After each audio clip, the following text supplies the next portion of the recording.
नमस्कार साथियों, एक बार फिर से स्वागत है आपका अपनी स्काई इन्वेस्टमेंट कंसल्टेंसी में। साथियों, आज हमारे साथ विराजमान है रवि यादव जी, गांव बूढ़वाल भैरोड से। और रवि जी हमसे सन 2024 में जनवरी महीने में जुड़े थे जी। और आज रवि जी का कंसल्टेंसी के अंदर कोर्स कंप्लीट हो चुका है एजुकेशनल प्रोग्राम में, जो कि 6 महीने के कोर्स में ये एनरोल हुए थे। तो आइए आज जानते हैं रवि जी के बारे में थोड़ा सा, पहले इनके अतीत के बारे में कि कैसे कंसल्टेंसी तक आए और उससे पहले क्या करते थे। तो रवि जी थोड़ा सा प्रकाश डालिएगा आप अपने बैकग्राउंड के ऊपर। धन्यवाद। जैसा कि सर ने बताया, मेरा नाम रवि यादव। मैं कंसल्टेंसी को पहले जानता नहीं था, लेकिन किसी रिलेटिव के थ्रू कंसल्टेंसी के बारे में जाना। और उससे पहले मैं एनजीओ में काम करता था, लगभग 15 साल वहाँ पर मैंने कंटिन्यू काम किया।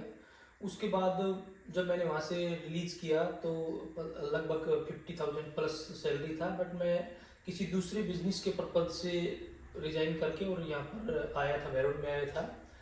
और उसी दौरान सर से मेरा मुलाकात हो गया। तो बाकी सर ने जैसे मुझे बताया कि फॉरेक्स ट्रेडिंग कैसे होता है, क्या होता है, तो उस दौरान फिर मुझे उचित लगा कि मैं जो मेरा बिजनेस जिस पर्पज से आया था उसको मैं होल्ड रखा। और फॉरेक्स ट्रेडिंग के लिए 6 मंथ की ट्रेनिंग के लिए मैं यहाँ पर आया था, और वो मेरा अभी जस्ट कंप्लीट हुआ है जी। तो रवि जी मैं जानना चाहूँगा कि आपने पर्टिकुलरली एकदम से एक वेल सेटल्ड जॉब को छोड़ा और फिर आपने फॉरेक्स ट्रेडिंग जैसे एक रिस्की बिजनेस की तरफ मूव किया, इसके पीछे क्या रीज़न रहा? सर एक्चुअली क्या है कि कुछ नेचर होता है इंसान का जो जिसको बदलना थोड़ा सा डिफिकल्ट होता है। और मैंने लाइफ के अंदर बहुत से इस तरह के एक्सपेरिमेंट कह सकते हैं या इस तरह के बिजनेस कह सकते हैं जो मैंने पास्ट में किए।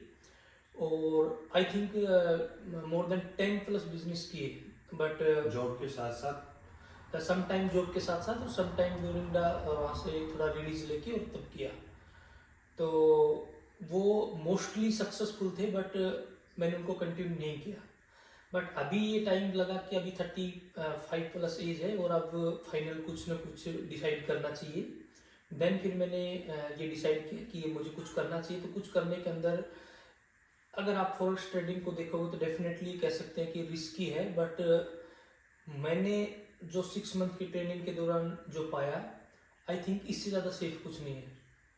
तो बाकी चीज़ें मैं बाद में आपको कंटिन्यू बताऊंगा, बट लगा कुछ उचित लगा कि सेफ है। अगर आप इसको एक एज ए बिजनेस पर्पज से देखोगे, आप इसको एज ए फ्यूचर देखोगे, तो ये आपके साथ में है।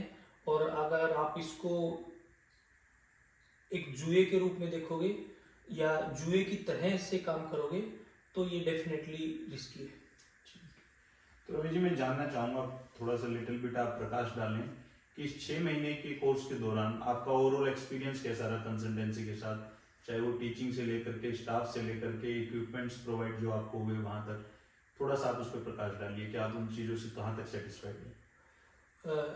एक्चुअली जब हम आपके साथ में जुड़े, उस समय कुछ चीज़ें आपके द्वारा बताई गई थी कि इस तरह का रहेगा ऑफिस का सेटअप, यूज के लिए रहेगा ऑफिस, हमें एनवायरनमेंट, ऑफिस का एनवायरनमेंट रहेगा। जो ऑलरेडी जो यहाँ पर ट्रेनर्स काम करते हैं, कमल जी है यहाँ पे, विकास जी थे, तो ये सब लोग थे। तो जो एक्चुअली एक एनवायरनमेंट ट्रेडिंग के लिए चाहिए, वो एनवायरनमेंट मुझे यहाँ पर मिला। और ड्यूरिंग द 6 मंथ मैंने कभी वो चीज़ फील नहीं किया कि मैं कहीं दूसरी जगह पे हूँ। एक सडन आदमी एक जगह से दूसरी जगह में आके जब रहना स्टार्ट करता है, तो एक थोड़ा सा एक गैप होता है कि वो उसको बना के चलता है कि मैं कहाँ पर आ गया, मुझे कुछ मेंटेन करना चाहिए, अपने आप को सेपरेट मेंटेन करना चाहिए। बट ऐसा मुझे नहीं लगा। फर्स्ट डे से जैसे मैं 2-4 दिन यहाँ पर स्पेंड किया, उसके बाद में एज ए मैं इस तरह से मेरे जो बिहेव हो गया था कि हम लोग बहुत पुराने और बहुत अच्छे से हम लोग यहाँ पर रहे। तो एक अच्छा एनवायरनमेंट मिला मुझे, जो मेरी लर्निंग के लिए बहुत ही बढ़िया रहा। मतलब फ्रेंडली एनवायरनमेंट कह सकते हैं। हाँ, फ्रेंडली एनवायरनमेंट कह सकते हैं और लर्निंग एनवायरनमेंट कह सकते हैं। तो वो दोनों चीज़ें उसमें अच्छा हुआ था। तो आप जब 6 महीने पहले आए तो तब आप अपने आप को कहाँ खड़ा देखते हैं फॉरेक्स ट्रेडिंग या ट्रेडिंग बिजनेस के सिलसिले में, और आज आपका जो कोर्स कंप्लीट होने जा रहा है तो आप अपने आप को कहाँ खड़ा देखते हैं? एक्चुअली मैं ना जुए पे बिलीव नहीं करता था, पैसा होता था, बट बहुत से लोग खेलते भी थे, तो बट मैं उन लोगों के साथ में नहीं तो बैठता था और नहीं मैं पसंद करता था ये सब करना। मैं नॉर्मल जुए की बात नहीं कर रहा, मैं जो ये इस जुए को ही मैं अगर अतीत की बात करूँ तो मैं इसको जुआ ही समझ के चलता था। मतलब ट्रेडिंग को आप जुए की नजर से हाँ, देखते थे, चाहे वो शेयर मार्केट, क्रिप्टो करेंसी, हाँ, फॉरेक्स ट्रेडिंग, मतलब ट्रेडिंग को एक तरीके से जुआ समझ रहे थे हाँ, आप। ट्रेडिंग को एक जुआ समझ रहा था। वो मैंने जुआ और दारू ये सब चीज़ें पसंद नहीं करता, तो इस वजह से मैंने इसको कभी टच नहीं किया और मैंने इसको बहुत ज़्यादा जाना भी नहीं। कुछ मिलने वाले थे इसको करते भी थे, तो मैंने उनसे ये जरूर जाना था कि किसी को लॉस हो रहा है, किसी को कुछ प्रॉफिट हो रहा है, बट मैंने नहीं कभी पर्सनली इन चीज़ों को इंटरेक्ट किया और नहीं कभी इंटरटेन किया। मैंने देखता था वो करते थे, ठीक है, कोई से नहीं। फिर मैंने लगभग 2022 में कोविड के बाद में एक बार थोड़ा सा एक जानने की कोशिश किया कि क्या होता है क्या नहीं होता है। देन मैंने एक प्राइवेट ऐप पर अपना अकाउंट भी बनाया, बट फिर उसको भी मैंने वहीं पर स्टॉप कर दिया, क्योंकि मैं देखता था कि आईपीएल से लोग सट्टा लगाते थे, पैसे हारते थे, बर्बाद होते थे, तो फिर मैंने उसको ऐप को डाउनलोड करने के बाद ही उसको एक्टिव भी नहीं किया और उसको मैंने वहीं छोड़ दिया। तो मुझे नहीं लगता था कि उचित ये सब मतलब उचित रहेगा। और अब आप क्या देखते हैं ट्रेडिंग को?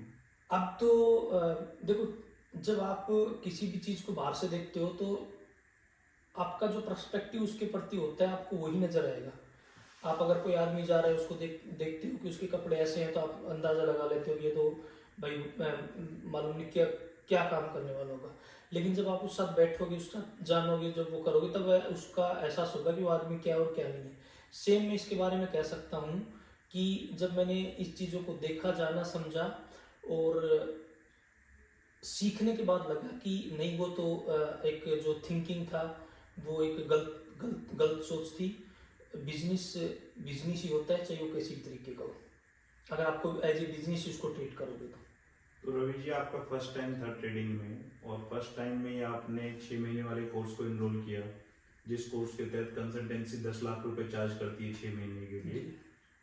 That is the another part कि 6 लाख रुपए आपको रिटर्न मिल जाते हैं, बट उस 10 लाख के ऊपर जो भी प्रॉफिट रहता है 6 महीने तक, वो सब कुछ कंसल्टेंसी का रहता है। जी, तो आपने उस टाइम तो ये फीस आपको बहुत ज्यादा लगी होगी कि यार 10 लाख रुपए मैं पे कर रहा हूँ। जी। आज आप उस चीज को किस तरीके से देखते हैं कि क्या वो 10 लाख रुपए जो आपने पे किया, तो वो आपके लिए वर्थ ही रहा या नहीं रहा? तो एक्चुअली क्या है ना कि दोनों चीज़ें थी उसमें। थोड़ा सा ये भी था कि उससे पहले मेरी आपसे या कंसल्टेंसी से बहुत ज़्यादा मुलाकात नहीं थी, जी और न मैं आपके पास्ट के बारे में जानता था और नहीं शायद आप मेरे बारे में जानते थे। जी तो आप एकदम से अगर किसी के साथ मिल रहे हो और अगर जब फाइनेंशियली बात आ जाती है तो एक बिलीव ट्रस्ट करना थोड़ा सा डिफिकल्ट हो जाता है फाइनेंस के लिए। तो उस समय एक बार सोचा भी था कि मैं पैसे तो दे रहा हूँ, लेकिन ये क्या ये मेरा पैसा सेफ है नहीं है। जी तो एक्चुअली मैंने उस चीज़ को ज़्यादा महत्व दिया था ज्वाइन करने से पहले कि मेरा ये जो कैपिटल है, जी मेरा कैपिटल सेफ रहे। आगे क्या होगा क्या नहीं होगा वो तो बाद की बात है, जी करेंगे नहीं करेंगे, होगा नहीं होगा, वो तो सोच ही नहीं था, बस जस्ट कैपिटल सेफ। तो कैपिटल सेफ का ये था कि देखो, उससे जब फर्स्ट टाइम आया तब जब आपसे बात किया, विकास जी से बात किया, वो हुआ, तो एक तो ये था कि देखो एरिया का आदमी है, तो वो चीज़ें नहीं होती है कि कोई कैपिटल लेके कहीं चला जाएगा। दूसरा चीज़ ये था कि जब आपसे कंटिन्यू बातें हुई, आपके बारे में जाना, समझे, एथिक्स के बारे में जाना, तो उस समय फिर लगा कि कैपिटल को कोई नुकसान नहीं होगा। तो इस वजह से फिर मैंने वो डिसाइड किया कि मुझे इन्वेस्ट करना चाहिए। तो अब आपको क्या लग रहा है कि वो 10 लाख रुपए आपके लिए वर्थ ही रहा? देखो, अभी मैंने 6 मंथ का जो ट्रेनिंग कंप्लीट किया है, जी अकाउंट मेरा रेडी है और कुछ ट्रेड्स भी मैंने, जैसे आपको मालूम है, स्टार्ट किया है, ये स्टार्ट कर दिया है। उससे पहले डेमो अकाउंट पे सीखा भी था, रियल अकाउंट पे भी काम किया था, काम कर रहा था। तो मुझे लग रहा है कि ये मेरे लिए बहुत ही अच्छा है, और मैं कैरियर को जो चेंज करने के लिए जो बात कर रहा था, जो सोच रहा था, कैरियर को मैं अब चेंज कर चुका हूँ, और ये ट्रेडिंग जो है वो मेरा बिजनेस है और मैं एज ए ट्रेडर काम करूँगा। तो आई कैन से कि मेरे लिए यूजफुल है, और फ्यूचर के लिए भी मेरा फ्यूचर कह सकता हूँ मैं इसको।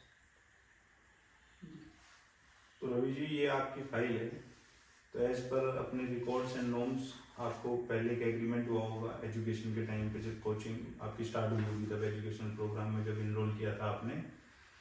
अब उसके आगे की कुछ फॉर्मेलिटीज़ हैं, तो वो एक बार आप पढ़ लीजिए, क्लियर आउट कर लीजिए। एक तो आपका पैसा है जो आपको रिफंड हो गया जी आपका जो टोटल पैसा था फीस का अमाउंट, वो प्लस में इस दौरान आपको हर महीने कंसल्टेंसी की तरफ से आपकी टोटल इन्वेस्टमेंट के ऊपर 1% का रिटर्न भी दिया गया होगा, जो कि हम एज अ कंपनसेशन फंड देते हैं स्टूडेंट को, क्योंकि उसका पैसा कहीं ना तो कहीं से वो पैसा ब्याज पे लेके आता है या एडजस्टमेंट्स करके लेके आता है, अपनी एफडी तुड़वा के लेके आता है। तो हम नहीं चाहते कि किसी भी स्टूडेंट को किसी प्रकार का लॉस हो। जी तो इस पे मैं थोड़ा सा जानना चाहूंगा कि क्या आपको आपका जो 1% का रिटर्न था वो मंथली मिला है? जी श्योर, उसके लिए थैंक यू। क्योंकि देखो कैपिटल देने के बाद में 6 मंथ को सरवाइव करना विदाउट बिजनेस थोड़ा सा डिफिकल्ट होता है। हालांकि ट्रेडिंग के थ्रू कुछ अमाउंट था वो अलग है, बट अगर और सोर्सेज ना हो तो फिर वो लर्निंग के दौरान एक्सपेंसेस का प्रॉब्लम होता है। तो जो मुझे टाइम पर जो चार्जेस मिल जाते थे वो सही समय पे मिल जाते थे, उसके लिए कोई दिक्कत नहीं है। और वो मेरे लिए एक लाइफ लाइन भी था कि उस दौरान सरवाइव करने के लिए अच्छा भी था। तो थैंक यू उसके लिए। तो मतलब आपका कहने का अर्थ ये है कि जो हमारे स्टूडेंट आई फंड का हमने प्रोग्राम बना रखा है वो हेल्पफुल है स्टूडेंट्स के लिए। आई थिंक 100% हेल्पफुल है, अगर वो उसको एज ए बिजनेस और सीरियसली सीखे और करे तो। अब मैं 6 साल के आपके एक्सपीरियंस से जानना चाहूँगा कि स्काई इन्वेस्टमेंट कंसल्टेंसी को अब आप 6 महीने से रेगुलर देख रहे हैं, क्योंकि आप ऑफिस पे बैठ के आपने ट्रेडिंग करी है, जी आपने ऑफलाइन क्लासेस लिए हैं, जी 8-8 10-10 घंटे पर डे के दिए हैं हमारे यहाँ के ट्रेडर्स और ट्रेनर्स के साथ। जी तो मैं ये जानना चाहूँगा कि क्या जो हम बिजनेस कर रहे हैं स्काई इन्वेस्टमेंट कंसल्टेंसी सन 2017 से इस बिजनेस में पूर्ण रूप से है, जी। आपको लगता है कि कभी भी भविष्य में ऐसी स्थिति आ सकती है कि जो हमारी गाइडलाइंस हैं उनके जो हमारी गाइडलाइंस हैं उनसे बाहर जाने की हमें आवश्यकता पड़े? ऐसा नहीं है। देखो, अगर आप कुछ भी कर रहे हो तो रूल रेगुलेशन गाइडलाइंस बहुत ज़्यादा इम्पोर्टेंट है। और जो गाइडलाइंस बनी हुई हैं वो प्रैक्टिकल के आधार पर बनी हुई हैं, चाहे वो ट्रेडिंग की हो चाहे कंसल्टेंसी की हो, और गाइडलाइंस पर चल रहे हैं तो डेफिनेटली वो सक्सेस का एक रीजन है। तो आई थिंक गाइडलाइंस पर चलना बहुत ज़्यादा ज़रूरी है, और ये सभी गाइडलाइंस हैं वो फ्यूचर के लिए सिक्योर करती हैं अपने आप को भी और सपोर्टर्स को भी। ठीक है, ये तो हुई स्काई इन्वेस्टमेंट कंसल्टेंसी की गाइडलाइंस की। अब मेरी 2 क्वेरी रहेंगी, बहुत ज़्यादा दिलचस्प था मैं इस बात को जानने पर कि अब आप जैसे कि भविष्य में अपना करियर स्टार्ट कर रहे हैं एज अ ट्रेडर और एज अ कंसल्टेंसी, जी रवि इन्वेस्टमेंट कंसल्टेंसी के नाम से शायद आप अपने आप को लॉन्च कर रहे हैं। जी।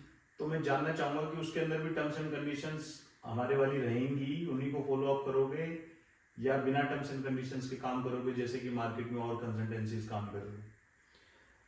एक्चुअली दोनों चीज़ें, एक तो मेरा ये है कि मैं आपके साथ में काम करूँगा जी दूसरा चीज़ डेफिनेटली खुद को भी कहीं ना कहीं अपने आप को रखना पड़ेगा।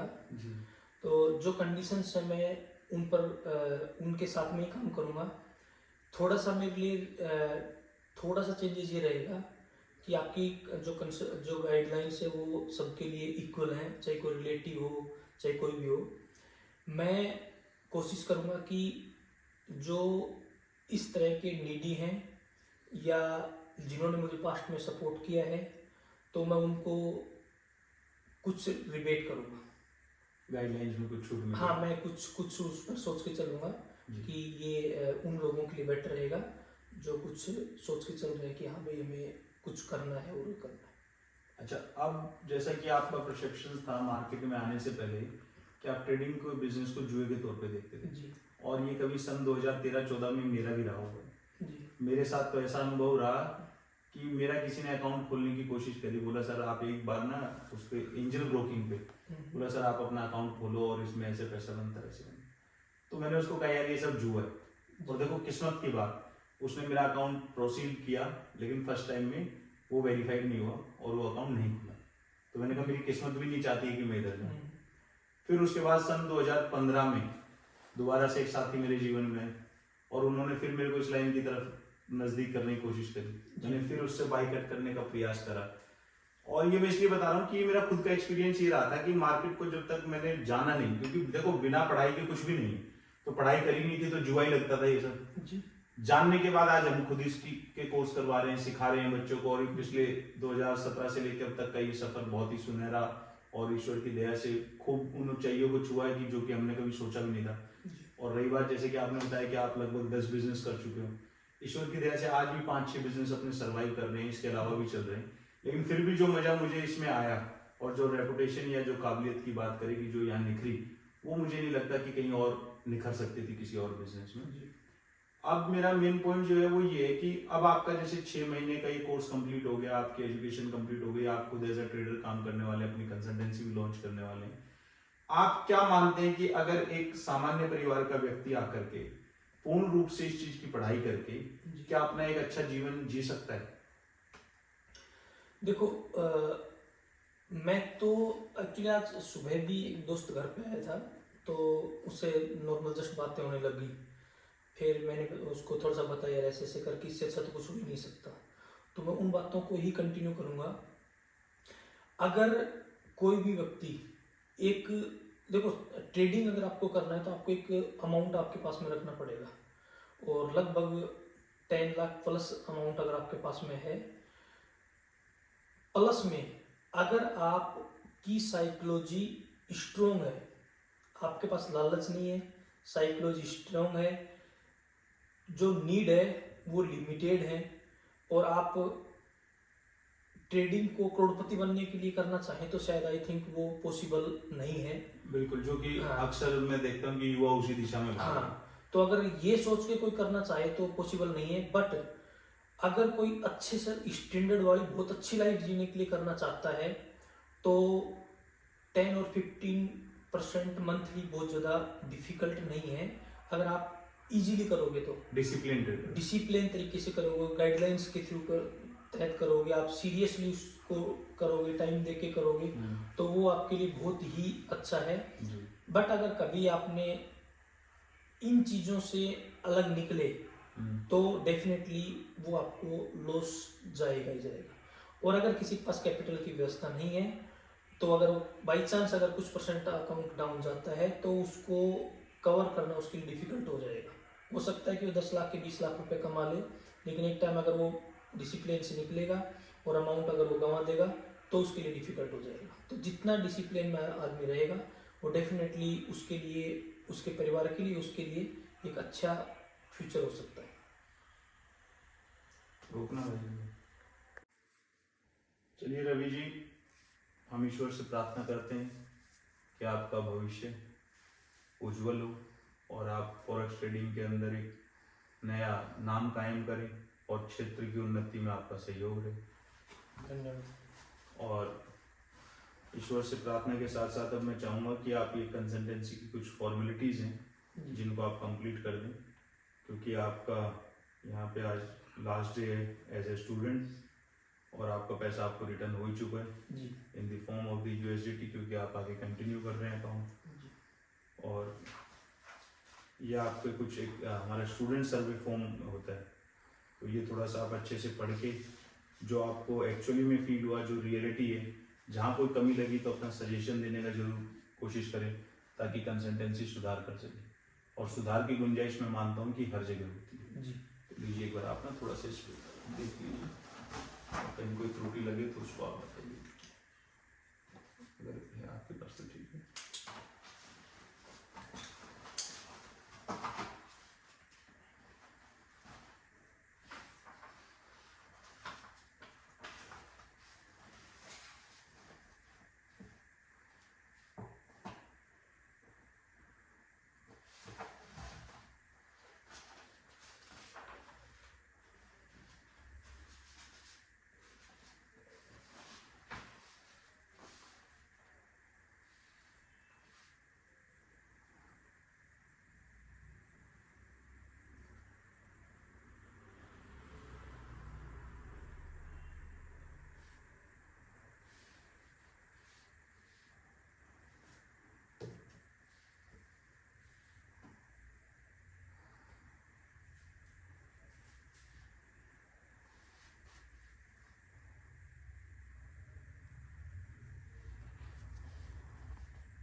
Thank you.